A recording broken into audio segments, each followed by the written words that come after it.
दोस्तों, अब तक का हमारा जो सफर है वो चलता जा रहा है और आप लोगों को बताना चाहता हूं कि इस एंटरप्रेन्योर डेवलपमेंट प्रोग्राम में सबसे जरूरी है प्रोजेक्ट रिपोर्ट।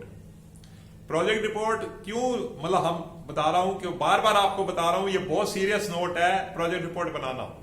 अगर आपको प्रोजेक्ट रिपोर्ट बनाना आ गया तो समझ लीजिए कि भाई आप लोग बहुत आराम से कोई भी प्रोजेक्ट को जो आपने सिलेक्ट किया है उसको इंप्लीमेंट कर सकते हैं। और ये एक तरीके से पूरी इन डेप्थ नॉलेज होती है कि कैसे आप किसी प्रोजेक्ट को इंप्लीमेंट करें। जो ऑलरेडी मैं बता रहा हूं कि इकोनॉमिक एक्टिविटी क्यों पैदा हुई, क्योंकि हमारी जो मांगे हैं वो असीमित हैं और आवश्यकताएं असीमित है और जो हमारे रिसोर्सेज हैं वो सीमित हैं। इस वजह से हमारी जो है इकोनॉमिक एक्टिविटी करने के लिए हम जाते हैं। और हर जिस तरीके से एक बंदा समुद्र में कूदता है और सीप पे से मोती निकाल के लाता है, ऐसे हम एक अपने प्रोजेक्ट को सिलेक्ट करते हैं और उस प्रोजेक्ट को सिलेक्ट करके हमने ये देखना है कि उसकी क्या क्या चीजें हैं बहुत जरूरी। अभी तक हमने जो देखा है, जो आप मेरे 3 प्रीवियस जो आप देखिए उसमें कैसे प्रोजेक्ट रिपोर्ट ड्रॉ करनी है, और हमने टेक्निकल फिजिबिलिटी और इकोनॉमिक वायबिलिटी के बारे में स्टडी किया है। टेक्निकल फिजिबिलिटी में हमने देखा है कि प्रोडक्ट को कैसे सिलेक्ट करते हैं पहले चैप्टर में, उसकी यूजर एप्लीकेशन क्या है और उसकी मार्केटेबिलिटी क्या है, और उसके बाद प्रोजेक्ट सेलेक्ट करने के बाद उसको कैसे मैन्युफैक्चर करना है, उसकी प्लांट एंड मशीनरी सिलेक्शन हमने कैसे की है, ये चीज हमने बताई है। उस प्लांट एंड मशीनरी सिलेक्ट करने के बाद मैन्युफैक्चरिंग प्रोसेस के बारे में बताया है कि वो कैसे मैन्युफैक्चर होगा। तो इस तरीके से टेक्निकल फिजिबिलिटी में फिर उन्होंने देखा है कि उस प्रोजेक्ट को मैन्युफैक्चर करने के लिए क्या क्या रॉ मटेरियल चाहिए होता है, ये देखा था। उसके बाद स्टाफ सिलेक्शन और ऑर्गेनाइजेशन स्ट्रक्चर को भी हम देख चुके हैं। उसके बाद हमने इकोनॉमिक वायबिलिटी में स्टडी किया है कॉस्ट ऑफ प्रोडक्शन। तो आज हम वहां से आगे बढ़ेंगे कॉस्ट ऑफ प्रोडक्शन में के बाद क्या करना चाहिए। जब हमारे पास कॉस्ट ऑफ प्रोडक्शन आ गया तो हमने सेल फिगर देखनी है कि हमारे प्रोडक्ट का क्या एमआरपी है, और एमआरपी पे भी क्यों नहीं, हमने होलसेल में बेचना है, हम उसका होलसेल प्राइस देखेंगे और अपनी सेल्स का देखेंगे भी हमारी सेल्स क्या आ रही है। जो भी हमने प्रोडक्ट मैन्युफैक्चर किया है उसको हम अगर सेल्स प्राइस से मल्टीप्लाई करेंगे तो हमारी सेल फिगर आ जाएगी। तो सेल फिगर के बाद हमने देखना है प्रॉफिटेबिलिटी, क्योंकि हर चीज जितनी भी एक्टिविटी है वो प्रॉफिटेबिलिटी पे डिपेंड करती है।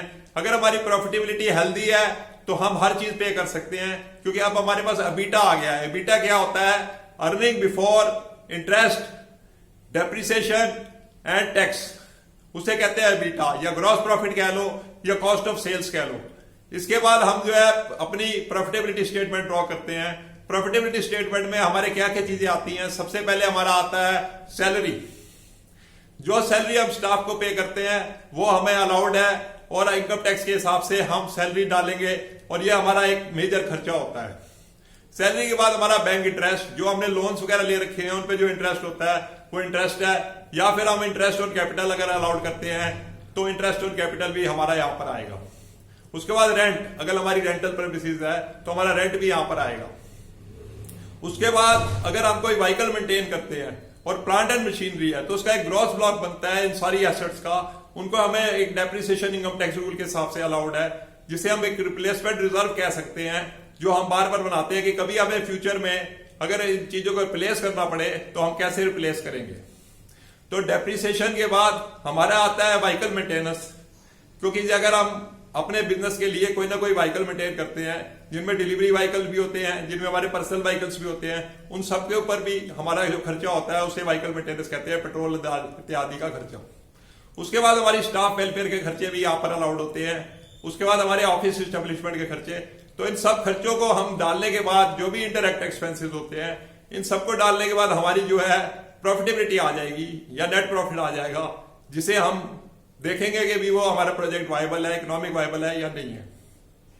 तो मैं बार बार आपको बता रहा हूं कि आप सीरियस नोट पर एंटरप्रेन्योर अगर चाहते हो कि किसी प्रोजेक्ट को लगाना है तो प्रोजेक्ट रिपोर्ट ड्रॉ करो और इस तरीके से आगे बढ़ो, जिससे कि आपको पूरा ज्ञान प्राप्त हो सके।